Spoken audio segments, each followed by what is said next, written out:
Hello দর্শক বন্ধুরা, কেমন আছেন আপনারা সবাই? আশা করছি বেশ ভালো আছেন। ঢাকাই সিনেমার সুপারস্টার শাকিব খান এবার বড় পর্দায় নিয়ে আসছেন নিজের ছেলেকে।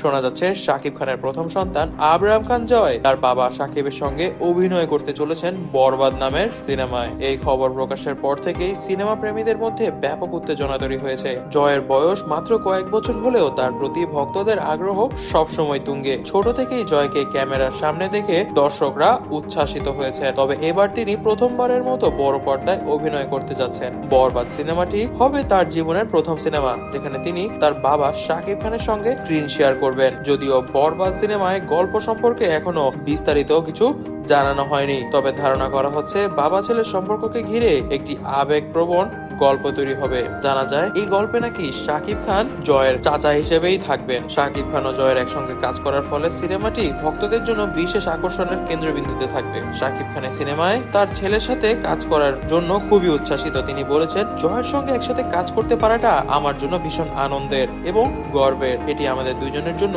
একটি স্মরণীয় অভিজ্ঞতা হয়ে থাকবে। এই খবর শোনার পর থেকেই শাকিব ও জয়ের ভক্তরা উচ্ছ্বাস প্রকাশ করেছেন। অনেকে আশা করছেন বাবা ছেলের এই জুটি বড় পর্দায় দর্শকদের মন জয় করবে। এর মাধ্যমে শাকিব খান হয়তোবা নিজের ছেলেকে ঢালিউডে পরিচিতি দিতে চলেছেন। সিনেমার শুটিং শুরু হতে যাচ্ছে শীঘ্রই। জানা যাচ্ছে মুম্বাইয়ে সিনেমার অনেক অংশ শুটিং শুরু হলেও জয়ের সিনেমার শুটিং শুরু হবে আগামী মাস থেকে। অর্থাৎ মুম্বাইয়ে নাকি এবারে শাকিব খানের সঙ্গে যাবেন জয় সিনেমার শট দিতে। আশা করা হচ্ছে আগামী বছরের মাঝামাঝি সময় এটি মুক্তি পাবে এবং সিনেমার ট্রিজার এবং ট্রেলার প্রকাশের পর থেকে ভক্তদের মনে অনেকটাই ইচ্ছা বেড়ে যাবে সিনেমাটির প্রতি। তবে দর্শক বন্ধুরা, এই বিষয়ে আপনারা কি মনে করছেন? জয়ের জন্য এত বড় একটি সিনেমায় কাজ করা কিন্তু ছোট কোনো ব্যাপার না। আবার বাবা শাকিব খানের জন্য অনেক গর্বের ব্যাপার যে তার ছেলে এখন থেকে কাজে নেমে পড়েছে তার সঙ্গে। তবে দর্শক বন্ধুরা, এই বিষয়ে বিস্তারিত আরো কিছু খবর জানতে আমাদের চ্যানেলটিকে সাবস্ক্রাইব করে দিবেন এবং ভিডিওটি ভালো লেগে থাকলে অবশ্যই লাইক করে দিবেন, বেশি বেশি করে কমেন্ট করবেন যা আপনাদের মনের কথা। আর